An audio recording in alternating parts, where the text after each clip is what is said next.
khủng long thực ra chưa hẳn đã tuyệt chủng. Những loài chim ngày nay chính là hậu duệ của chúng. Người ta thường nói nguyên nhân khiến khủng long bị tuyệt diệt là vì chúng quá to lớn. Nhưng thực tế, chúng ta đã tìm thấy cả những loài khủng long còn nhỏ hơn cả chim. Vậy câu hỏi đặt ra là, ngay cả chim và động vật có vú vẫn có thể sống sót được, tại sao những loài khủng long nhỏ này lại biến mất hoàn toàn? Trước hết, hãy cùng nhìn lại. Một tiểu hành tinh đường kính khoảng 10 km đã lao vào trái đất, gây ra hàng loạt phản ứng dây chuyền. Cuối cùng, triều đại khủng long từng thống trị trái đất suốt 160 triệu năm đã sụp đổ hoàn toàn. Vậy chim xuất hiện từ khi nào? Năm 1868, nhà khoa học người Anh Thomas Huxley sau khi so sánh nhiều hóa thạch bò sát nguyên thủy đã phát hiện loài Archaeopteryx có nhiều đặc điểm hình thái giống khủng long. Vậy nên, ông cho rằng Archaeopteryx là loài trung gian, chuyển tiếp từ bò sát sang chim, và cũng là lần đầu tiên đưa ra giả thuyết chim có nguồn gốc từ khủng long. Đến thập niên 1990, tại khu vực Liêu Tây, Trung Quốc, đã phát hiện nhiều hóa thạch khủng long có lông và chim nguyên thủy. Những phát hiện này trở thành bằng chứng thuyết phục rằng chim thực sự bắt nguồn từ khủng long. Vậy loài khủng long nào mới thực sự là tổ tiên của chim? Muốn làm rõ những câu hỏi này, chúng ta phải bắt đầu từ lông vũ. Khác với hình dung của nhiều người, khủng long không chỉ toàn là thằn lằn khổng lồ da trơn, mà thực ra rất nhiều loài khủng long có lông vũ. Ví dụ như loài Sitipati, chúng thích đẻ trứng trên những ụ đất hình tròn. Nhưng những quả trứng này thường lộ ra dưới ánh nắng gay gắt và dễ bị nướng chín dưới trời nóng. Vì thế, chúng phải cực kỳ chăm chút bảo vệ thế hệ sau. Khi trời quá nóng, con đực sẽ dang rộng đuôi và lông cánh trước để che bóng mát cho cả ổ trứng. Dĩ nhiên điều này cũng vô cùng vất vả, bởi chính chúng cũng phải chịu cái nóng khủng khiếp. Tập tính của Sitipati rõ ràng khá giống với một số loài chim hiện đại. Vậy liệu chúng có phải là tổ tiên của chim? Archaeopteryx sống ở cuối kỷ Jura, khoảng 150 triệu năm trước, trong khi Sitipati xuất hiện ở kỷ phấn trắng. Vì vậy, chúng xuất hiện muộn hơn Archaeopteryx. Rõ ràng chúng không thể là tổ tiên trực tiếp của chim. Ngoài những kẻ ăn cỏ này, thậm chí một số họ hàng ăn thịt của Tyrannosauridae cũng có lông. Ví dụ như Nanosaurus, sống ở vùng Bắc Cực. Chúng là họ hàng xa của T-Rex. Dù kích thước nhỏ hơn, nhưng bộ lông dày của chúng đóng vai trò quan trọng giúp giữ ấm trong khí hậu lạnh giá. Mà đã nhắc đến họ Tyrannosauridae, chúng ta chắc chắn phải nói đến T-Rex. Liệu T-Rex có thực sự từng có lông hay không? Lông vũ là cấu trúc da phức tạp nhất mà động vật từng tiến hóa được. Việc T-Rex có lông hay không cho đến nay vẫn còn nhiều tranh cãi. Một số nhà nghiên cứu cho rằng T-Rex không chỉ có lông, mà thậm chí lông của nó còn rực rỡ nhiều màu sắc.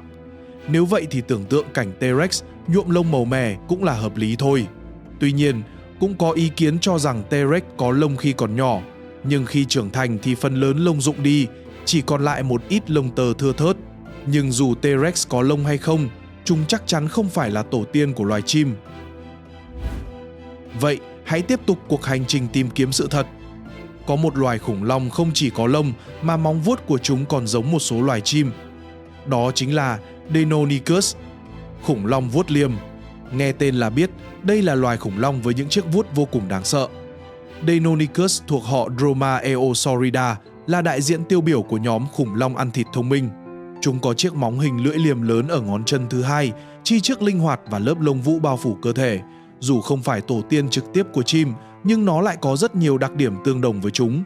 Deinonychus đã truyền cảm hứng cho các nhà cổ sinh vật học xem xét lại mối quan hệ giữa khủng long và chim. Đặc biệt, nó đóng vai trò quan trọng trong phong trào phục hưng khủng long vào thập niên 1970. Sau khi quan sát nhiều loài khủng long có lông, chúng ta nhận ra lông vũ của chúng ban đầu không phải để bay, mà chủ yếu để giữ ấm và để trang trí. Khi nghe đến đây, có người sẽ thắc mắc, Pterosaur đâu? Chúng biết bay mà. Chẳng phải chúng có quan hệ gần với chim hơn sao? Thực tế, Pterosaur không phải là khủng long, mà là một nhánh bò sát biết bay riêng biệt. Chúng bay nhờ thân hình nhẹ và màng cánh có cấu trúc đặc biệt. Vì vậy, chúng cũng không có quan hệ họ hàng gần với chim. Vậy loài khủng long nào mới thật sự là tổ tiên của chim? Để trả lời, chúng ta cần hướng ánh mắt trở lại những phát hiện ở Trung Quốc. Khoảng 160 triệu năm trước, vào cuối kỷ Jura, tại khu vực Liêu Ninh và Hà Bắc Trung Quốc, xuất hiện một loài khủng long rất đặc biệt. Đó chính là Anchiornis, khủng long gần chim. Tên gọi của nó cũng đã hé lộ, đây là loài khủng long rất gần gũi với chim. Anchiornis là một loài khủng long có lông nhỏ, cực kỳ có giá trị nghiên cứu. Năm 2010, các nhà khoa học đã phân tích hắc tố trong lông Anchiornis và lần đầu tiên phục dựng được màu sắc thật của nó. Anchiornis có màu lông đỏ nâu trên đầu, khuôn mặt đen trắng xen kẽ, cánh có những sọc trắng đen. Đây được xem là cột mốc quan trọng trong nghiên cứu về màu sắc khủng long. Từ đó, việc phục dựng màu sắc lông vũ của khủng long có cơ sở khoa học rõ ràng. Dù Anchiornis có cấu trúc lông vũ tương tự chim, chúng vẫn chưa thật sự biết bay. Chúng chỉ có khả năng lượn từ nơi này sang nơi khác. Sau Anchiornis, Archaeopteryx mới xuất hiện. Đây được xem là loài trung gian giữa khủng long và chim. Tiếp đó là Confuciusornis, Sinonis và nhiều hóa thạch chim cổ khác được tìm thấy, cho thấy loài chim đã chính thức bước lên vũ đài lịch sử. Vậy là chúng ta đã biết nguồn gốc của chim đến từ đâu. Giờ hãy quay lại câu hỏi ban đầu. Tại sao sau khi tiểu hành tinh va chạm trái đất, chim lại sống sót được, còn những loài khủng long nhỏ thì lại biến mất hoàn toàn? Thực tế, nguyên nhân khiến khủng long tuyệt chủng có rất nhiều. Kích thước khổng lồ chỉ là một trong số đó mà thôi. Biến đổi môi trường cực đoan và sự sụp đổ của toàn bộ chuỗi thức ăn mới là yếu tố quyết định.